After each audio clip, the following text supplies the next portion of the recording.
Hello everyone, my name is AP the Weird One, and we're back with episode 10 of Mobile Suit Gundam GQuuuuuX.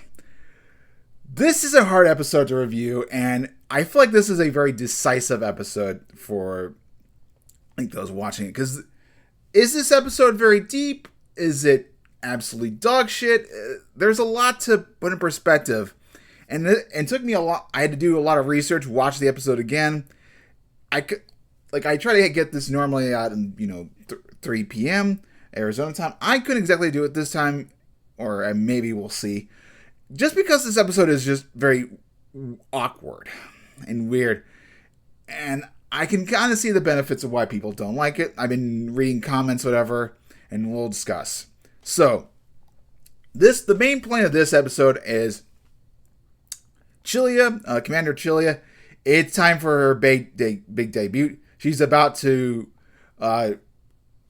take charge of the world, or take charge of the Zeon Federation forces. We have this moment where, at the beginning of the episode, we learn about this weapon called the Yamato. This giant weapon is a solar ray that can provide help the plan, but also basically be a means of destruction. And it's a powerful ray. It's basically to keep the Earth Federation force from attacking them. Prevent the Earth Federation of thinking about attacking the Zeon forces and the Space Noids. So this is all fine and good, but it's as the episode goes on, learning a little bit more about the backstory of characters, that we come into some issues. So, following this, we see that Machu has been training with Chala Bull, still in preparation, even though that she's a prisoner. Chala Bull believes that she is a very important person. And they get to discussing his backstory. So, prior to the fall of the colony, which basically destroyed almost half of humanity, he was tasked to go to Jupiter and gather energy necessary for space noids to survive. Well, there, unfortunately, on his way back, they get hit by a lightning storm produced by Jupiter, and it causes the ship to go out, and it basically kills the entire crew except for Chala. And in this moment, he kind of has a mental crisis, and he gets to he has a mental crisis, and he learns what it means to be truly free. In this space station, there's no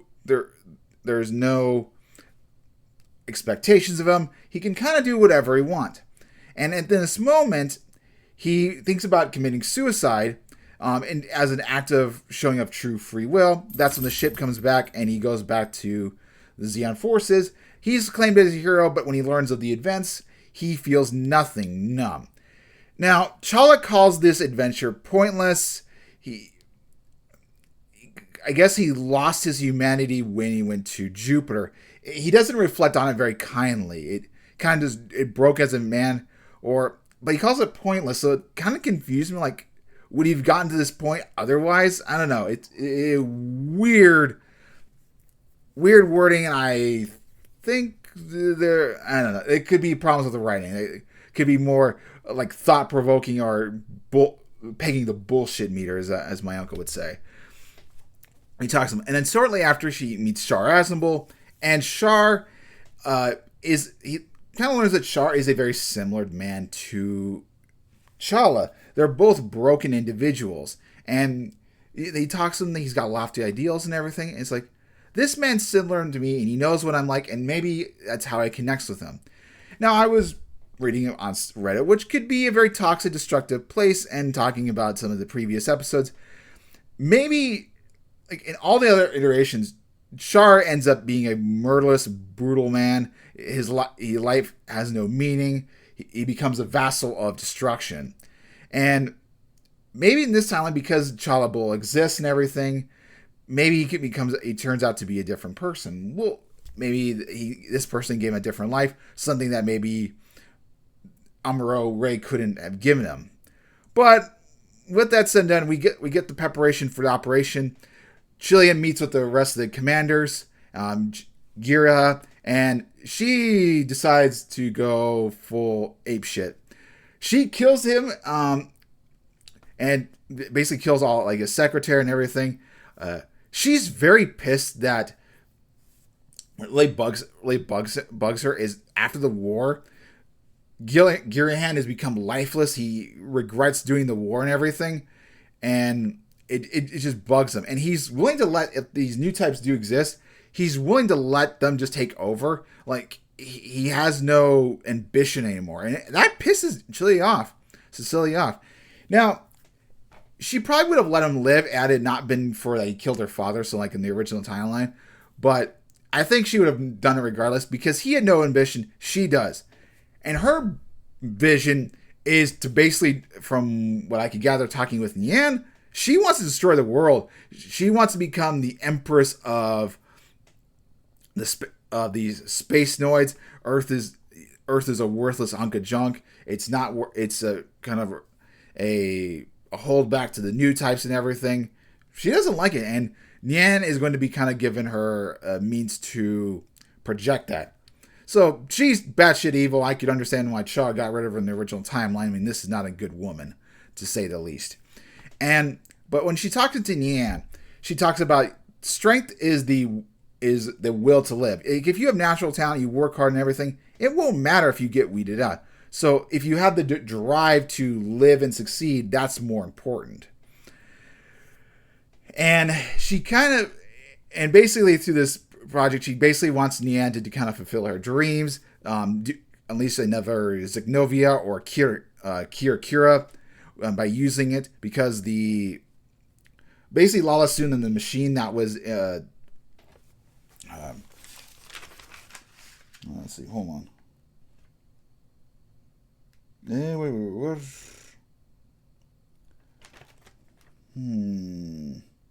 Basically that. All right. Going forward, basically the thing that the weapon that was inside of the device that changes the world. Hold on, let me see if I can look that name up. Boy, I was an idiot. It's the Rose of Chiron. Anyway, so I was trying to say use the Rose of Chiron to make things happen. Anyway, she have it, and she gives her a gun. Now, Machu is also given the gun. Was also given a gun. And she's given the gun that Chalabul was going to use to kill himself. But he says he no longer needs it. I think Chala giving her the gun is a significant that to defend what you believe in. Whereas the gun that's given to Nian is take whatever you want and do with it. If someone gets in your way, use it. So we have that moment. And as things get started, once the operation starts, they take out the Xeons, the giant things. Hold on, what are those things?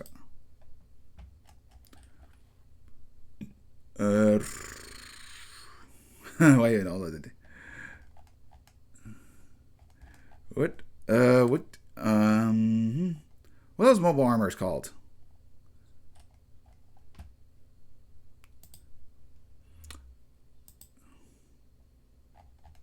Take out the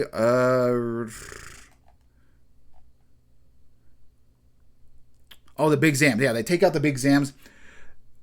It's not a moment, so we see the G Fred, but it's not one of her best moments. Her best moment is going to come in the next episode. But what I really liked was the Gian moment. The Gian's Force team by Xavier. It's a really cool moment. Well, while they're doing the damage, Chalabul's ship gets acquainted, and they realize what's going on. With pieces together, Chala realizes, that Cecilia is way more ambitious than she anticipated, that she would go to such lengths. So now they gotta do whatever it takes to get rid of stop the Yamagoth from doing what it's needed to do. He tells when he confronts Machu, he says, "Do whatever you want," but then he kind of gives him the back, basically like stop the Yamagotho from doing what it needs to do, because he doesn't want new types to fight each other. He wants to kind of live in peacefully. He's sick of them just killing each other, and he kind of gives them instructions to do that. Now, unfortunately, Machu doesn't make it in time. Nian is able to launch the weaponry. She she it she has a specific. She's told to do it at a specific point in time. It's it's the Alba Abakaye, which is on the. It was like on the far side of the moon, and she, because of the Kira, the Zignovia, she was able to teleport and then like basically destroy it.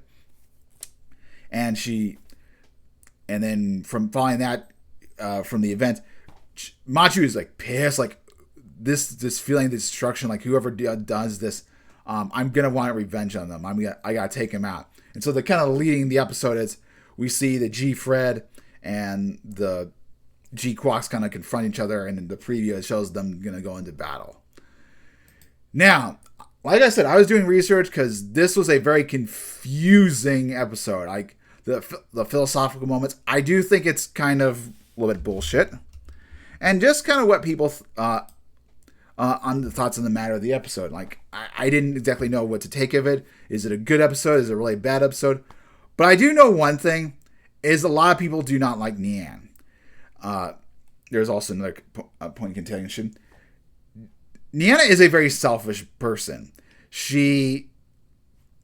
All she cares about is wanting to meet Suji again, and she is super infatuated with him. And Cecilia just kind of confirms that beliefs in her. She's not a very good influence. Do I hate Nian? No. I don't like her as a person, but I like her as a villain. I like she's just super obsessive. You don't need a very thought-provoking character. You just need a character that you can really hate. And she's just one of those characters. She's just really pure evil and selfish. I don't mind that in her. Like, there's a moment where she's talking to Xavier, and it's like, hey, you share me some of your lunch? It's like, this is only for people that I like. Meaning Cecilia and Suji, because she mentions Celia again. And while at the moment she doesn't look like depressed and dark, like you can definitely feel that from the lines of delivery. So yeah, I don't hate Nian. I think she's a fine villain. I mean, you need an antagonist, and just some things can be very simple like that, sort of like Puppetmon. I like Puppetmon just because of his brutality. Now that being said, while I do think she's a good villain, and I don't necessarily agree with the hate of her. I do think, and I'll reiterate this series is being way too fast. I could definitely agree with that. Wait, hold on. What does it mean by detrologist?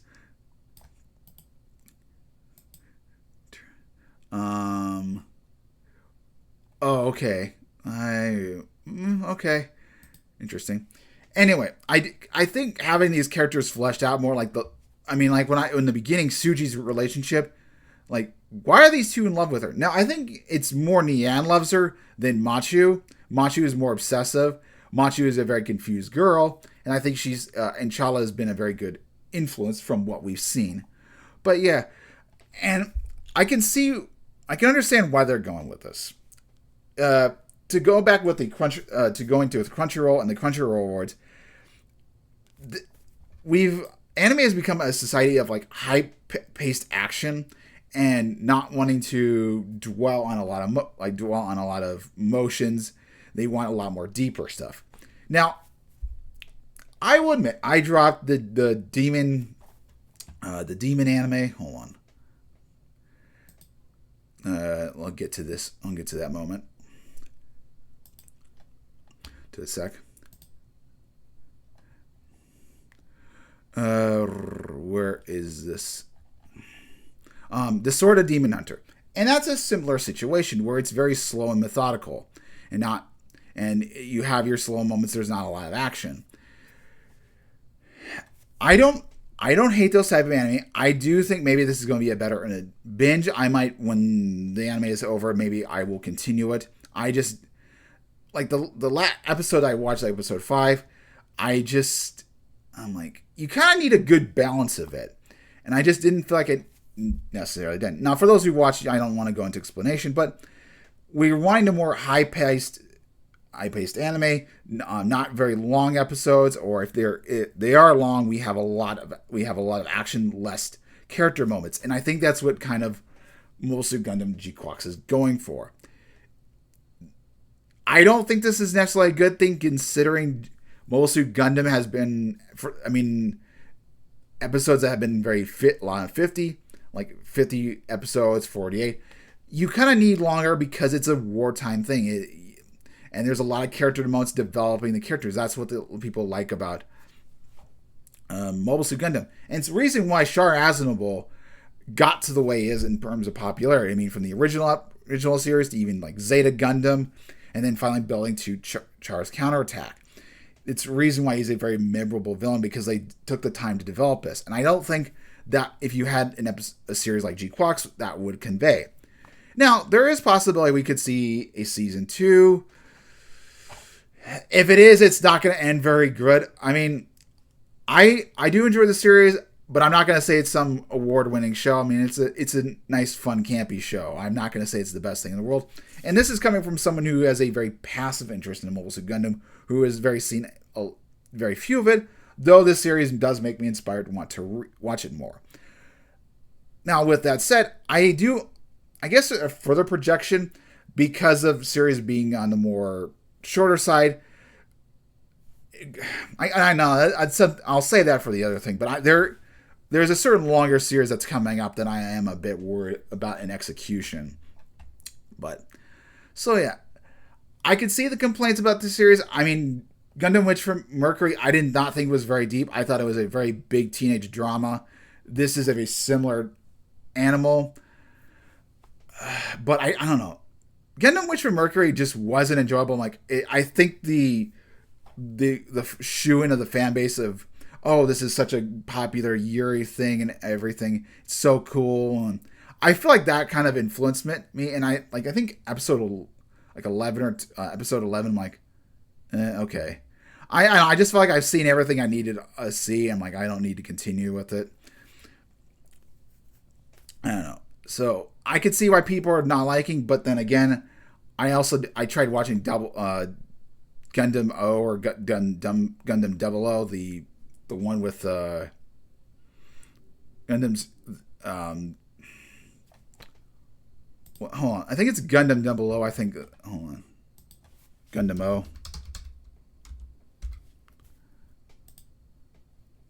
No, this is not that one. This one, yeah, Mobile Suit Gundam 00. I tried watching this a couple times, and I just couldn't get past it. I mean, this series even kind of meh. I was able to get through Gundam Seed, although I did think the end was getting kind of okay, please hurry up. But I feel like I've rambled long enough.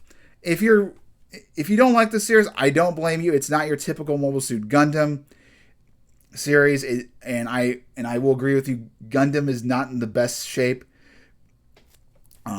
I think something like Super Sentai is going to take it over. I think they're going to... Well, it depends on... We'll see. They could outpace Gundam, but I do think they need to go back to the drawing board. We need to see a longer series again.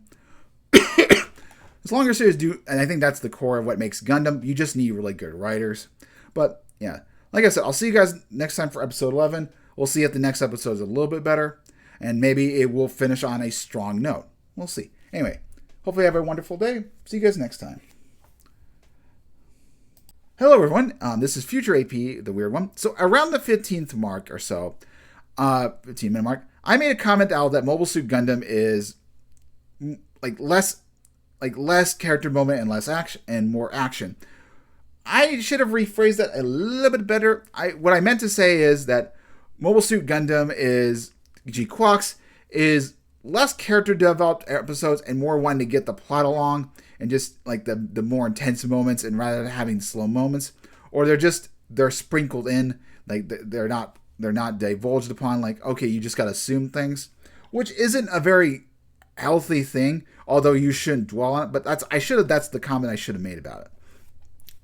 Also, at the very end, I do mention Super Sentai surpassing Mobile Suit Gundam as the defendant mecha series.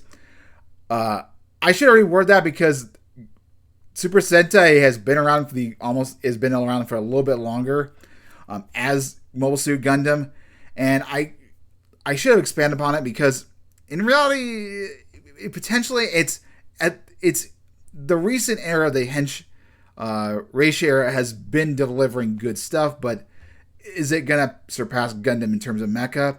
Probably not. I think we kind of need a new animal to enter in, but I don't think Sunrise is the key to do that. I like when they did their more original anime. What was it? I gotta look at my phone. Let me look at my phone. Hold on. To find it out, completed. And I gotta look at air date. Hold on. Oh, actually, hold on. I can just do dropped. Dropped will give me the exact what I wanted. What was it? Oh yeah. I'm Warrior of the Borderline. When they try to do an anime like original anime like that, it just kind of felt very boring. So we definitely need mecha series, and we definitely need good mecha series. I think Super Sentai has the potential, but it definitely needs to get bigger. On top of that, I think Sunrise is not the key to doing those be the mecha series at forefront. I don't know. They need to change something up, or we need some other mecha series. We need another big moment. There are some other like side ones. I know that there's the train one, which I could watch and see if that has any potential. But yeah,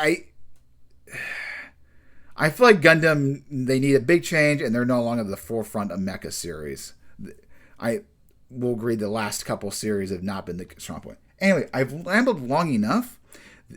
So I'll see you guys next time, like I said, for episode 11. Hopefully have a wonderful Wednesday. Anyway, see you guys next time.